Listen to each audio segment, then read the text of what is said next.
নমস্কার। মেদিনীপুরের অরবিন্দ স্টেডিয়ামে একটু আগে বেঙ্গল সুপার লিগের যে ম্যাচটা শেষ হলো, সেই ম্যাচ নিয়ে এসএসসিএন এ পোস্ট ম্যাচ বিশ্লেষণে আমি গৌতম ভট্টাচার্য, আমার সঙ্গে মানস ভট্টাচার্য এবং কম্পন দত্ত, 70-80 দশকের দুই দিকপাল ফুটবলার। আজকের এই ম্যাচে সুন্দরবন বেঙ্গল অটো এফসি মেদিনীপুরকে তাদের ঘরের মাঠে হারিয়ে দিল 2-0 এবং 2-0-তে গোল করলেন প্রথমে তৌফিক, তারপরে গোল করলেন রিচমন্ড তার এই টুর্নামেন্টে 4th গোল আজকে হয়ে গেল। একটা ম্যাচের পরে স্ট্যাটস দেখছিলাম, যেটা হাফ টাইমে ছিল অবিকল তাই।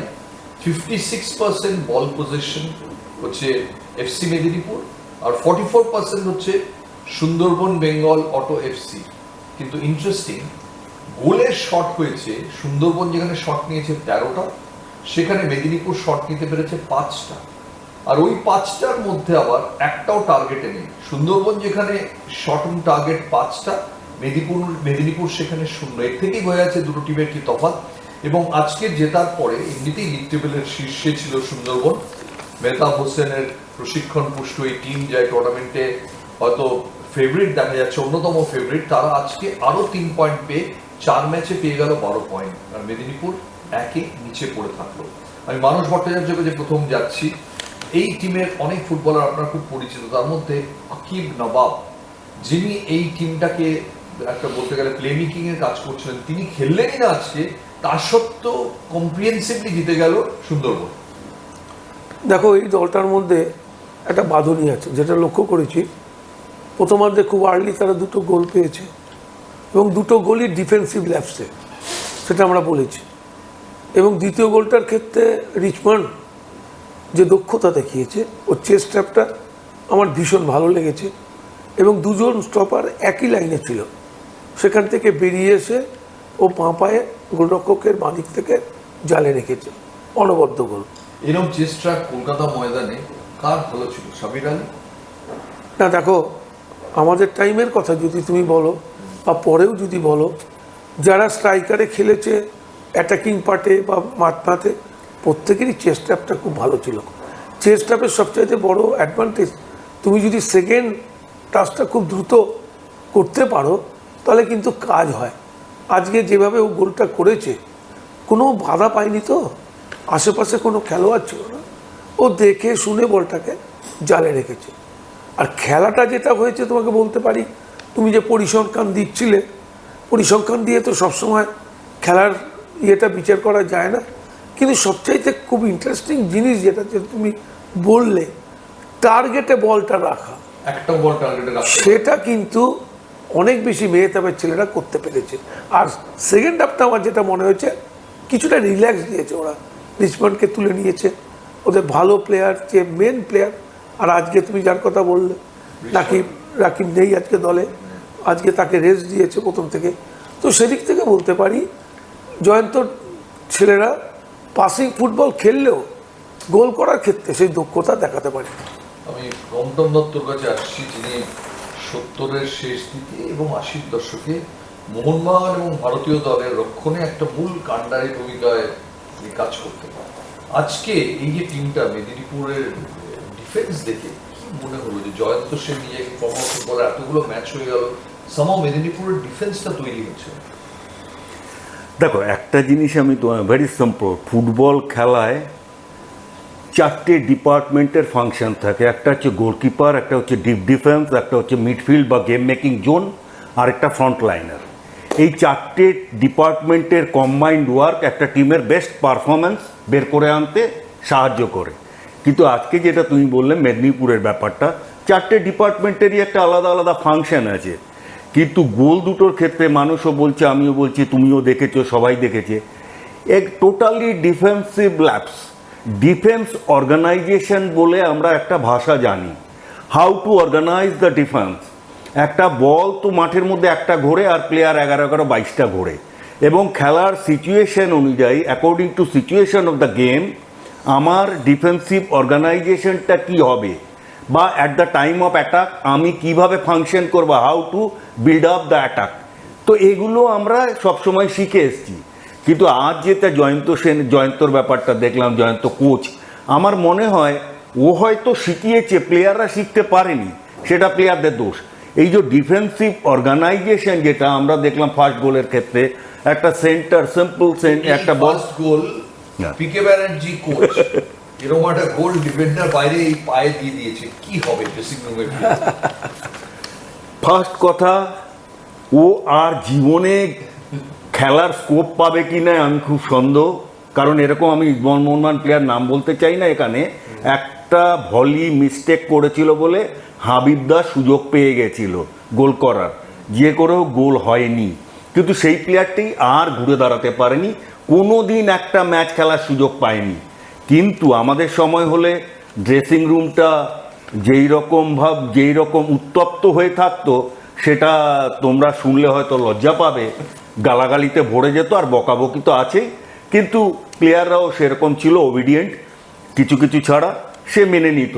আমরা তো ভুল ভ্রান্তি তো প্লেয়ার মাত্রেই করে, একটা টিম গোল করে একটা অপোনেন্টের ভুল ভ্রান্তির মধ্যে, খুব কম গেমই দেখবে ক্রিয়েটিভ কিছু একটা পজিটিভ ক্রিয়েশন এবং তার থেকে গোল হওয়া, এই সেগুলো কম। এই যে ছেলেটি আজকে এরকম এত বড় ভুল করলো, সেই এর কি করো? এটা 25 তো সামনেই চলে এসছে না, Christmas একটা gift. Almost Christmas gift gift এটা দেওয়া হলো, এবং প্রতিদ্বন্দ্বী বলছি ওই ছেলেটি আর সেকেন্ড দিন কোনো ম্যাচ খেলার সুযোগ পেত না, তাকে নেক্সট ইয়ার আবার অন্য টিমে খেলার জন্য ভাবতে হবে, এছাড়া কোনো রাস্তা ছিল না। মানুষ দা, এই ছেলে রিচমন্ড, এর খেলা দিয়ে তুমি কি বলবে?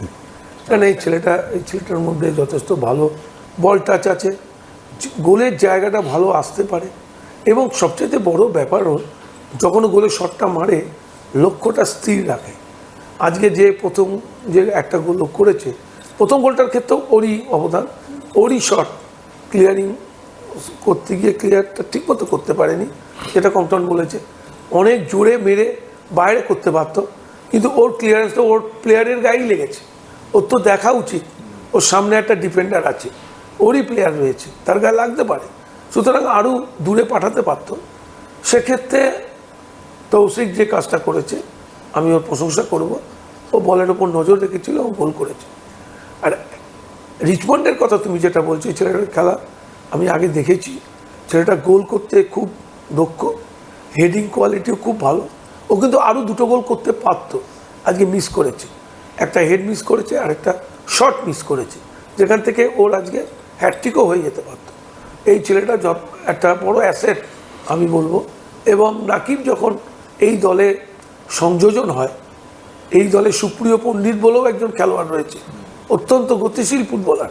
আমি ওদের যে টিমটা দেখলাম, ডায়মন্ড হারবারই অপলমে অনেকটা হ্যাঁ ডায়মন্ড হারবারের প্লেয়ার, গোলরক্ষক ডায়মন্ড হারবারের গোলরক্ষক, সুপ্রিয় পণ্ডিত ডায়মন্ড হারবারের প্লেয়ার, এবং তোমার নাকিব নবাব আমাদের ডায়মন্ড হারবারের প্লেয়ার। এই দলের ম্যাক্সিমাম খেলোয়াড় কিন্তু এই ডায়মন্ড হারবার দলের খেলোয়াড়ই কিন্তু সুন্দরবনে আছে। আপনারা যারা দেখছেন তাদের একবার জানিয়ে দিই যে ডায়মন্ড হারবার এফসি সেক্রেটারি হলেন মানস ভট্টাচার্য, বেশ অনেক বছর ধরে মোহনবাগান এবং ডায়মন্ড হারবার যুগ্ম দায়িত্ব আছে, আর তাই এই প্লেয়ারগুলোকে এত ভালো চেনেন। এই সুন্দরবনকে দেখে কি মনে হচ্ছে এরা চ্যাম্পিয়নশিপের প্রশ্নে অন্যতম ফেভারিট? 100 বার আমার জেলার টিম, আমার তো সাপোর্ট থাকবে সুন্দরবনের দিকে। 24 পরগনার সুন্দরবন থেকে এত খেলোয়াড় উঠে আসছে, এবং এই মুহূর্তে আমি তোমাকে বলছি ওই অঞ্চলে অনেক খেলোয়াড় রয়েছে, এবং এটা একটা বড় প্ল্যাটফর্ম।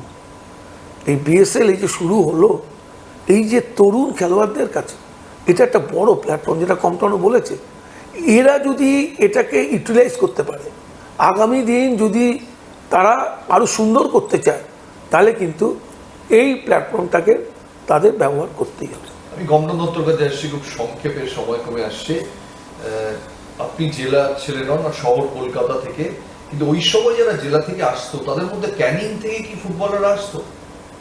না, ক্যানিং থেকে খুব একটা প্লেয়ার দেখিনি, বেশিরভাগটাই দেখেছি আমরা নর্থ 24 পরগনা এবং হাওড়া হুগলি ডিস্ট্রিক্টে। আমাদের প্রপার কলকাতারও কিন্তু বহু প্লেয়ার ছিল নামি দামি, কিন্তু ওভারঅল যেহেতু প্রত্যেকটা ডিস্ট্রিক্ট ওয়াইজ একটা খেলার চর্চা ছিল, এবং তার তখনকার দিনের প্লেয়াররা খুব হার্ড ওয়ার্কিং ছিল। আমি জানি কেষ্ট মিত্র, সে রানাঘাটে কোথায় থাকে, সকালবেলা ট্রেন ধরে উঠে এসে কলকাতা মাঠে মোহনবাগানে প্র্যাকটিস করা। এই যে ছেলেগুলো কলকাতায় থেকে প্র্যাকটিস করা একটা ব্যাপার, আর অত দূর থেকে এসে প্র্যাকটিস করে আবার যাওয়া, প্র্যাকটিস করে যতটা না গেইন করছে, আমার মনে হয় ট্রাভেল করে আরও তাদের মানে কমে যাচ্ছে খাটনিটা। এই সব ওভারঅল একটা বলতে পারি যে আগে গ্রামে গঞ্জে যেই ফুটবলের উৎসাহ উদ্দীপনা ছিল, এবং সেই থেকে তারা আমাদের গ্রামগঞ্জে বহু প্লেয়ার আমাদের কলকাতা মাঠ, ইস্টবেঙ্গল, মোহনবাগান, বেঙ্গল ইন্ডিয়াকে দিয়েছে। এগুলো হাইলি অ্যাপ্রিসিয়েবল। এগুলো কালকে খুব ইম্পর্টেন্ট একটা ম্যাচ রয়েছে বড়দিনে। আজকে তো ক্রিসমাস ইভ, কালকে বড়দিনে খুব important match, north 24 Parganas versus Howrah Hooghly. Derby match বলা যেতে পারে, কল্যাণীতে দুপুর 1টা থেকে। অবশ্যই দেখবেন, ফলো করবেন বেঙ্গল সুপার লিগ, যা অলরেডি বেশ কিছু তারকার জন্ম দিয়েছে এবং আগামী দিনেও দেবে। আগামী কদিনে 1 ফেব্রুয়ারি ফাইনাল, তার আগে বেশ কিছু তারকা দেখতে পাবেন যারা হয়তো পরে তাদের নাম ছড়িয়ে যাবে। আজকের মতো আমি গৌতম ভট্টাচার্য বিদায় নিচ্ছি। আমার সঙ্গে ছিলেন মানস ভট্টাচার্য এবং কঙ্কন দত্ত। আবার কালকে আপনাদের সঙ্গে এসএসসিএন অ্যাপে একই সময় দেখা হবে।